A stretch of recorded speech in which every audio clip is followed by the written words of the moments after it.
Were there doubts in your mind? A lot, honestly. One said, "Oh, is it now paying you that your salary you're collecting?"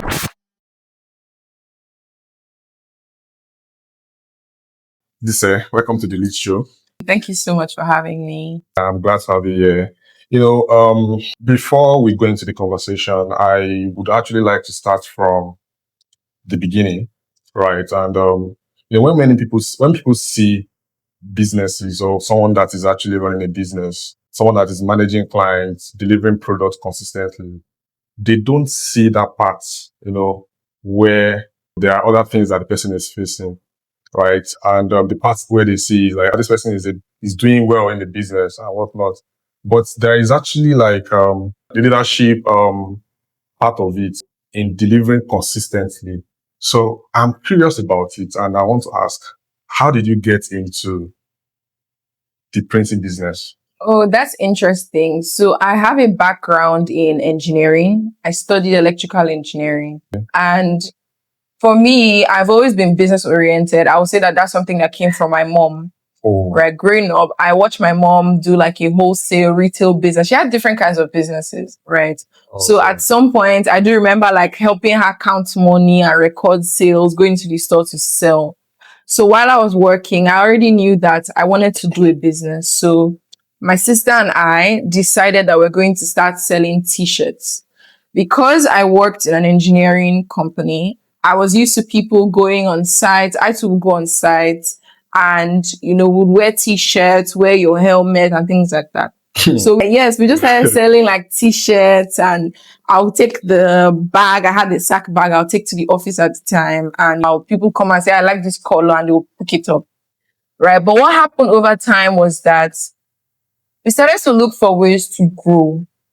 And through research, I remember going online on YouTube and all of that. And through research, I started to see that people were printing. It was even more of like Americans who would print things on t-shirts, right? So I'll watch videos of like crafters who were printing things, and it just got me really intrigued.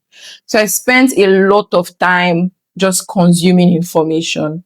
And it got to a point where I was just like, yes, I think I have enough information to go and print my own, but I didn't have any machine. Right. So I decided, or by the time my sister and I spoke, we decided that we're ready to go into this thing. So at the time, I think our business in total probably had like 50K. So we took 50K from in revenue. We took the 50K. Then I think I had like maybe 100K or something saved up. She had like 50K. We just brought our money, all the money we just had, and we said, let's go ahead and buy machines. So we got like a heat press and we got a plotter, a cutter. And that's basically how we started printing. So it was just more or less like curiosity, like, oh, let's try this thing. We got into design. It's just more or less like planting a seed, right? And the seed really started with curiosity, knowing that this is something I wanted to achieve. And how do I actually get to that point of doing it, right? And implementation most of all. Because sometimes we have ideas and we just don't do anything about the ideas. Yes. Right? But being able to say, we're curious about growing our business, and growing our business, which is selling t-shirts, is going to lead us into printing. So how can we do that? You'd mentioned that you had to resign from your 9 to 5 to start Business the full business time. Yeah. full time. At that point, or at some point, were there like doubts in your mind? A lot, honestly. And one thing I always say about growing a business is that it's not easy and it takes time. So one thing about running a business is that it takes time. Right. Sometimes you could be in a business, you've done the first year, the second year, the third year. It might even find that it's probably the fifth year. That you actually start seeing like very tangible results. Yes. Right. So it doesn't favor anybody who quits early. So most definitely, I remember one time someone said, "Oh, you resigned from your job. This business you've decided to do now, is it now paying you that your salary you're collecting?" And it honestly took a long time to actually get to a point where I felt like my business was stable. Right. But one thing was that I just had the mindset that there is no going back. And I really felt like there was something here When you're building something and you have this feeling like there's something here, there's something tangible here. You just have to keep pushing to actually see the entire thing through. Hmm. And I think as a business owner, that means that you must have passion for what you are doing and believe in what you are trying to put out there. Yeah, consuming all the information possible. But that's like a very interesting story, because I mean, coming from electrical background to entrepreneurship is actually like a lot of stuff. And I would assume that I'm looking at it from, you had like a proper 9 to 5, and then on the side, you are actually also still building a business. And that's the side people don't see a lot, because 9 to 5 during the day and a business owner at night, you are juggling two lives. People don't see that part. What was it like, trying to like manage both sides? I think in all sincerity, it was very difficult because at the time when I started, my sister was in school, I was working, Okay. right? So we'll have scenarios where I'll go to work. Being in Lagos, sometimes you spend a lot of time in traffic. I get home. Yes. And at the time, I didn't understand that a business could have a policy where you tell a customer, I'll give you an order in a couple of days. I had this mindset that everything, if you place an order now, you must get it tomorrow. So I'll literally go home. I'll start working on people's orders. Sometimes I'll sleep at like 2, 3 a.m. Sometimes I won't even sleep. Wow. Because I have to work on the order. Then I'll take it to my office. Maybe during my lunch break, I'll get the rider to pick it up. So it was genuinely very, very overwhelming. Because at the time, it was really just me like doing a lot of things. So when my sister comes back on the holiday, then she's there to support, right? And that's pretty much how we're getting things done. So it wasn't easy, sincerely. It took a lot of grit, a lot of, consuming information. I think at the time too, I had a lot of, I call it performance anxiety, because I was just worried about somebody has taken my money. So I've taken somebody's money and I really need to ensure that I deliver. And it's the same today. Yes. Right. But not understanding that things like structure, things like having assistance or help actually makes certain aspects of the business better. So it was a growing curve, let me put it that way. I mean, that's another interesting stuff. You mentioned that, you started bringing in people. And one thing I know is that, for a business to grow, you can't do it alone. You need people. Yeah. But that's now another level to it where, you have to bring trusted people that, can actually get the job done. Yeah. And with nature of people, characters and whatnot, and you also starting a business maybe for the first time that you're actually owning your business, what does that moment feel like? And have you ever found yourself in a situation whereby you knew you made the wrong choice by employing someone? Honestly, yes.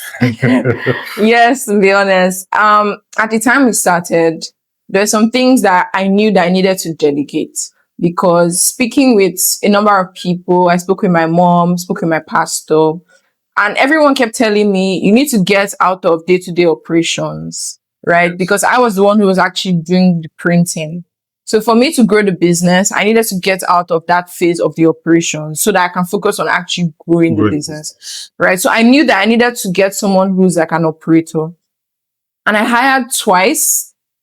I would even say 3 times the first time. So I got an assistant the first time. It didn't work out. I said, okay, lessons learned. I got an assistant the second time. It didn't work out. Lessons learned, right? And it didn't work out for a number of reasons. Maybe the first one was as a result of like the work ethic of the person. So it's just different things. The second one, I would say I did take out valuable information when it comes to hiring people, because I didn't know that you were supposed to give a timeline to pay people a salary, right? When I was working 9 to 5, like I would receive my salary on the last working day of the month. And I just felt like that is it everywhere. Yeah. But then it now caused an issue at the time, because I was projecting like on the last working day of the month, I'm going to pay this person a salary. But the person had worked where they paid them a salary on the last Friday of the month. So it was just kind of different. And that now brought like a misunderstanding. Oh. Do you understand what I'm saying? So it's just like, irrespective of the experience, when you try the first time, you try the second time, the most important thing is to take feedback from it, to say, what did I do wrong?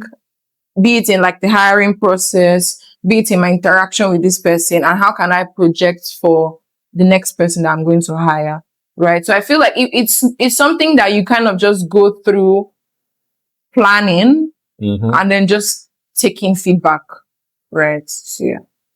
I mean, there was something you mentioned about, not having like maybe some sort of alignment between the employee and yourself. Do you think maybe documentation could have been better? Maybe some sort of, okay, get this person, like, this is when I'm going to pay you. These are the expectations and whatnot. Yeah, most definitely. I think like documentation is always the key.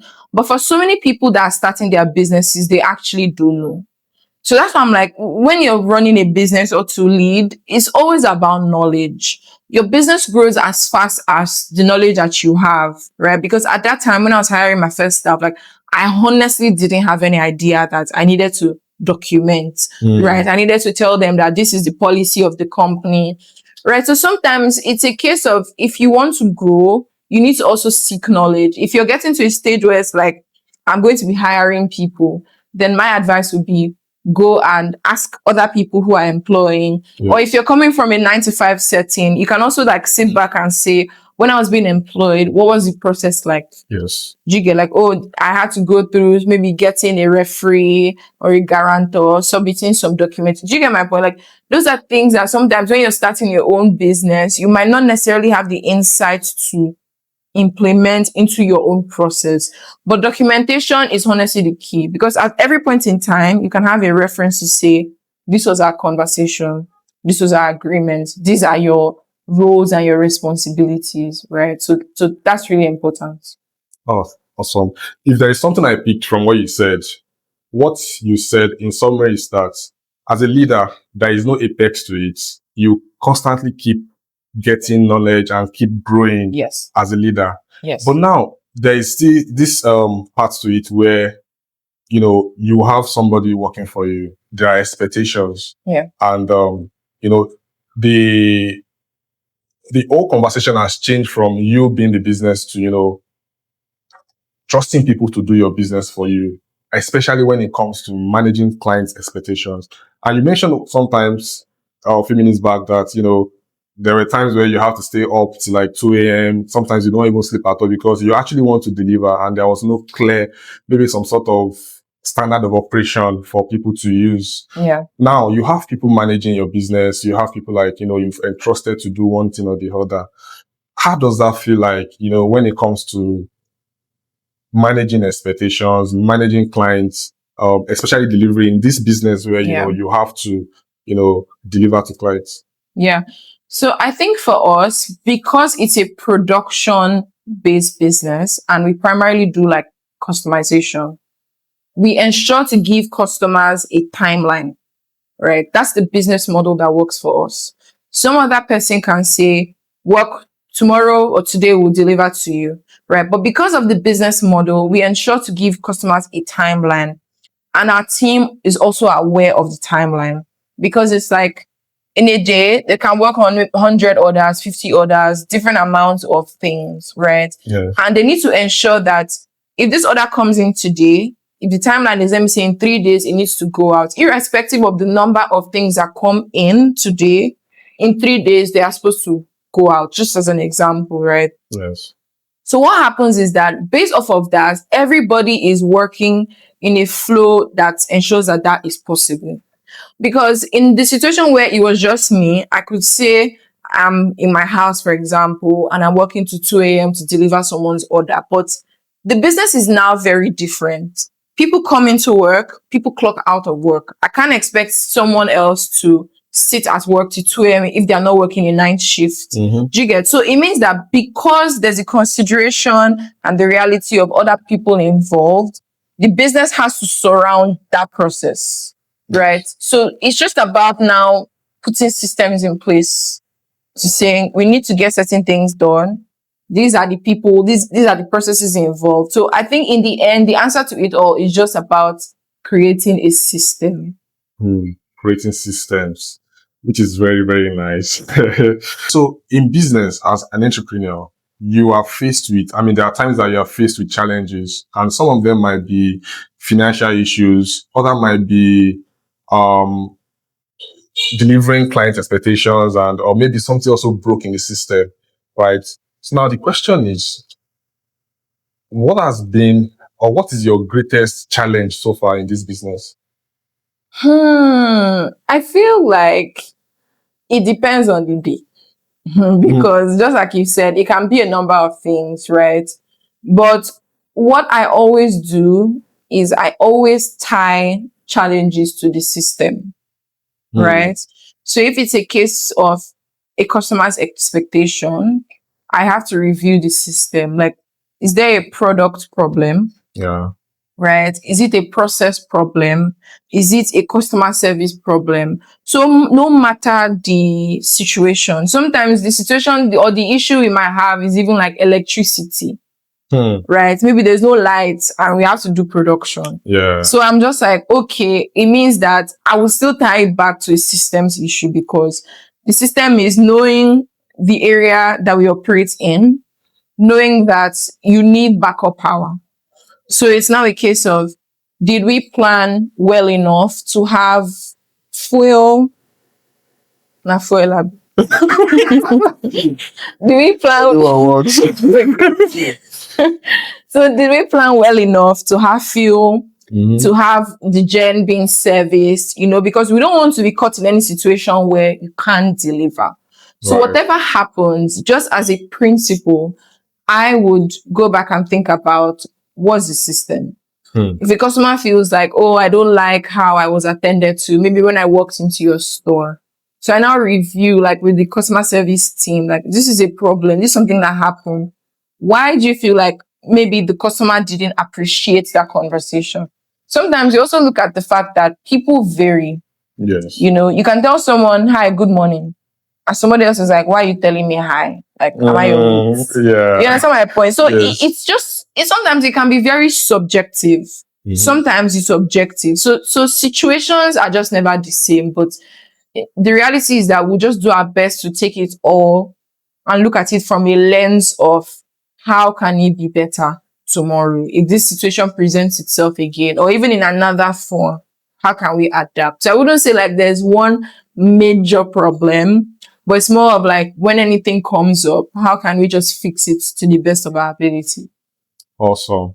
I think systems problem is actually like one problem most businesses face today, and a lot of businesses that are closed down today. You also, by the time you look at the reasons why they actually had to shut down, you might realize that, oh, there was no system in place, and especially when you are planning for growth and sustainability, you want to have systems in place for that. Now, thank you very much for that. Now, your business, you're in a business where you're actually supporting other businesses behind the scene, because look at it, you're helping other businesses. When it comes to packaging, when it comes to branding, or marketing material, right? And you are in this industry where things has to work, right? You have to deliver to clients. You have to have the materials. You have to, unlike maybe tech where, it's just a digital product, but you are faced with timelines. Yeah. Right? You're faced with timelines and all those things. And just like you mentioned, you said you have to put systems in place to ensure that there is, alternative source of power, there is this and there is that. And within all that, have you ever felt burnout before? Like maybe, as a founder, you're thinking of so many things, right? Yeah. You're thinking of so many things. You want to manage this, you want to manage that. And, people really forget that there is something called burnout. And, have you ever been in that situation before? I think so many times, in all sincerity, and breaks are important, right? For our business, for example, on Saturdays, we work a half day. We don't work. And sometimes you might have like, let's say, long throat. Say, oh, if I'm closed now. So people work 24 hours, 247 every time, right? But right now, like, what we do is we don't work full days on Saturdays, because it's understanding that rest is important. Burnout happens. And a lot of the time when I would say that I do feel burnt out, I would rest. And afterwards, I always think about purpose. I think that that's something that personally drives me, right? So in the midst of like however I feel, if I just need to kind of like get myself to be more like energized again, I come back to the roots, which is like, why am I doing this in the first place? Right. And I feel like that's why a lot of the time, beyond sustenance, to say I want a business that like is giving me money, like that. I mean, yes, that's very important, but it's like beyond that sustenance, it's like, what is the purpose? Like, why am I really here? Right. I think about the people who depend on me, the people who like, through the fact that they're employed in my business, they're able to take care of themselves and their family. Right. I think about the people who depend on my products or my services and how it impacts and helps them. Right. So in times when I'm burnt out, after like resting, which is very important, I'll just tie my mindset to being purposeful. Right. So that's something that helps me a lot, the burnout. Wow. Being purposeful. That's actually great. Now, if you could go back in time to make one change, if you go back in time to make one change, maybe, when you started, what would you do differently? Honestly, nothing. Wow. Nothing. Because I feel like even mistakes have actually given me more knowledge. Right? Maybe what I would say is that I would worry less. Because sometimes some things happen and you feel like it's the end of the world. Yeah. And you feel like, oh, but in the end, it's just whatever happens, it equips you for tomorrow.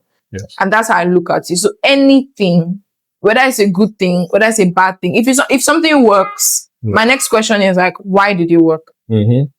Like I don't leave things to chance. And I think that anybody who's a leader, that's what you need to adopt. You can't leave things to chance. Yes, there's the part of like God's grace and favor and those of things like that. But you can't just say, oh, God favored me. Yeah. Like that's important, but it's like, why?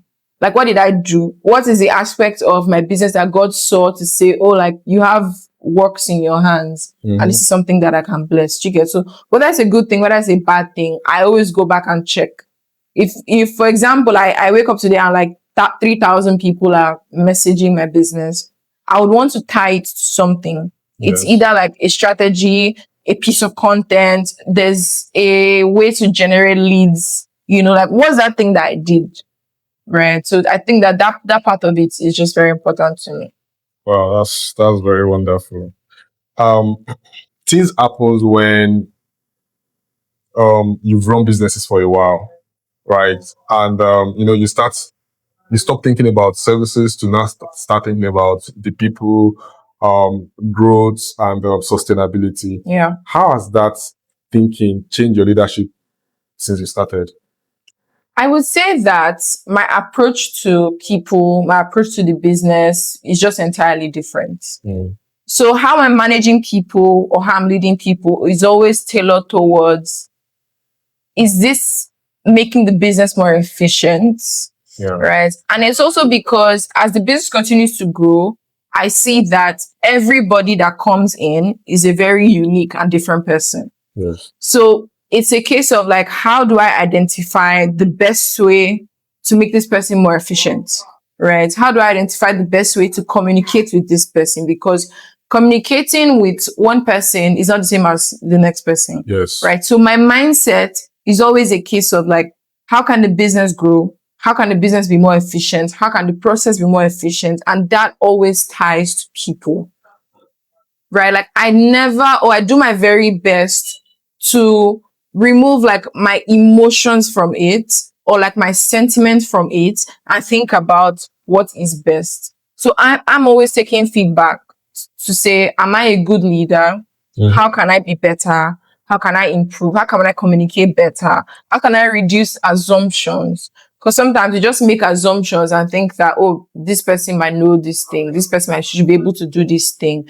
Right? But actually the goal is, how can I communicate to them in a manner that makes the business efficient?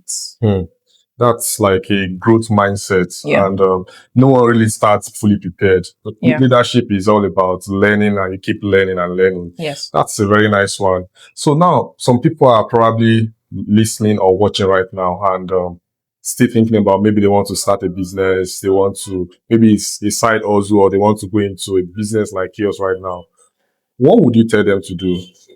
It will be to start. As you start in whatever position, whatever place, whatever you have, start with what you have. But the mindset is always that how can I refine? How can I get better? How can I improve? Right? Like it's just human nature to seek more, to want more. So it's always a case of like, if my business starts today with 1,000 naira, how can I be at 3,000 naira tomorrow? If my business starts today with one customer, how can I be at 3 customers tomorrow? So just be like a sponge. Soak up all the information you can and just keep working at it every single day. Consistency works. Awesome. And I think that's a great place to end. Thank you very much for coming to the show. Thank To the you. Lead Seat. And I would see you next time. Thank you so much. If you enjoyed this conversation, kindly subscribe to the Lead Seat. In every episode, we bring leaders from different industries and we talk honestly about what it actually means to carry the responsibility of leading. I am Bolade Akini, and I will see you in the next episode.